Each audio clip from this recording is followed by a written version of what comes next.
ირანში სამხედრო ობიექტების დაბომბვა გრძელდება. ჩვენ თეირანიდან ყოველწუთიერად ვიღებთ ინფორმაციას, რომ დარტყმის სამიზნე ობიექტები ისლამური რევოლუციის გუშაქთა კორპუსის ინფრასტრუქტურა. ისრაელმა ქალაქ ფოლდოხთარში დაზვერვის შენობას დაარტყა. ძალიან ძლიერი აფეთქება იყო თეირანში, ქალაქის დასავლეთ ნაწილში, აზადის მოედანთან. აქ ისრაელის ავიაგამანადგურებელმა რევოლუციის გუშაქთა კორპუსის მეგდადის ბაზაც დაბომბა. თეირანიდან ვრცელდება მძიმე კადრებიც გარდაცვლილი მშვიდობიანი მოქალაქეებისა, რომლებიც ისრაელისა და ამერიკის სარაკეტო თავდასხმებს შეეწირენ. პარალელურ რეჟიმში ისრაელის თავდაცვის ძალები ურტყამს ლიბანსაც, საჰალმა დაბომბა ჰეზბოლას შტაბ-ბინები და 10 მაღალსართულიანი შენობა, სადაც ჰეზბოლას სამხედრო ინფრასტრუქტურა იყო განთავსებული. ისრაელის თავდაცვის ძალებმა კონფლიქტში ჰეზბოლას ჩართვის შემდეგ ლიბანში 500-ზე მეტი სამიზნე დაბომბა. სამიზნეებს შორის იყვნენ ჰეზბოლას მაღალი რანგის მეთაურები, მისი ელიტური რადვანის ძალების წევრები, რაკეტების გამშვები პუნქტები, სამეთაურო ცენტრები, იარაღის საწყობები, ასევე სხვა ტერორისტული დაჯგუფებების წევრები და მათი ინფრასტრუქტურა. სამხრეთ ლიბანში ევაკუირებულია დაახლოებით 420,000 ლიბანელი მშვიდობიანი მოქალაქე მას შემდეგ, რაც ისრაელის თავდაცვის ძალებმა ყველას მოუწოდა საცხოვრებელი ადგილები დაეტოვებინათ მდინარე ლიტანის ჩრდილოეთით გადასულიყვნენ. ამასთან 10,000-ობით ადამიანია ევაკუირებული ბეირუთის სამხრეთ გარეუბნებიდან. ირანის სამხედრო ძალები კი უახლოეს დღეებში მტრის პოზიციებზე თავდასხმების გაძლიერებას და გაფართოებას გეგმავენ.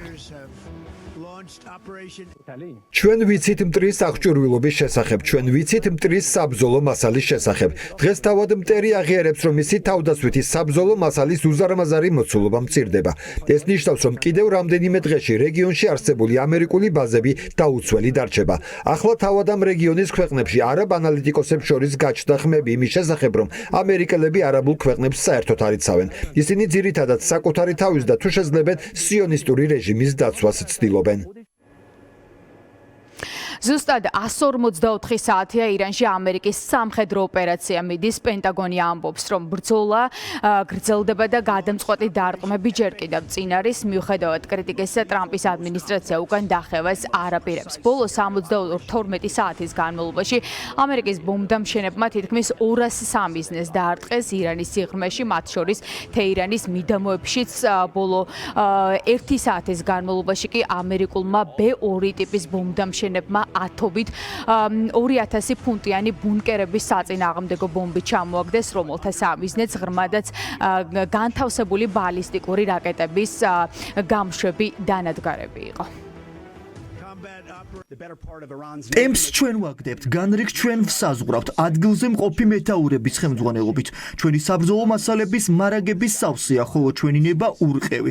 ჩვენ არ გვაქვს საბრძოლო მასალის დეფიციტი, ჩვენი თავდაცვითი და შემტევი იარაღის მარაგები საშუალებას გვაძლევს გავაგრძელოთ ეს კამპანია მანამდე, სანამ დაგვჭირდება. ჩვენი ბრძოლა გადამწყვეტი მოქმედებები მხოლოდ ახლა იწყება. ირანი იმედოვნებს, რომ ჩვენ ამ ტემპის შენარჩუნებას ვერ შევძლებთ, რაც ძალიან დიდი შეცდომაა.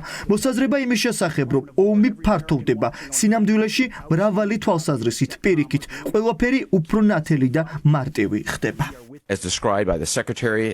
ირანის სამხედრო საზღვაო ფლოტზე დარტყმები გაძლიერდა. ალბათ მოისმინეთ პრეზიდენტის ნათქვამი ცოტა ხნის წინ, რომ ჩვენ ჩავძირეთან გავანადგურეთ 24 ხომალდი.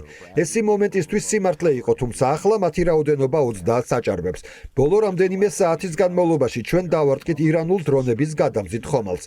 ის დაახლოებით მეორე მსოფლიო ომის დროინდელი ავიამზიდის ხელაა და ამ წუთებშიც კი ის ალშია გახვეული.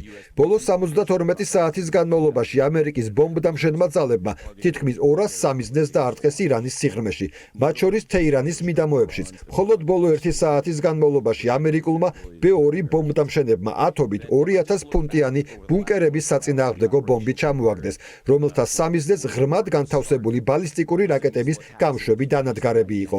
აღსანიშნავია, რომ ჩვენ ასევე დავარტყით ირანის კოსმოსური სარდლობის ანალოგს, რაც ასუსტებს მათ შესაძლებლობას შექმნან საფრთხე.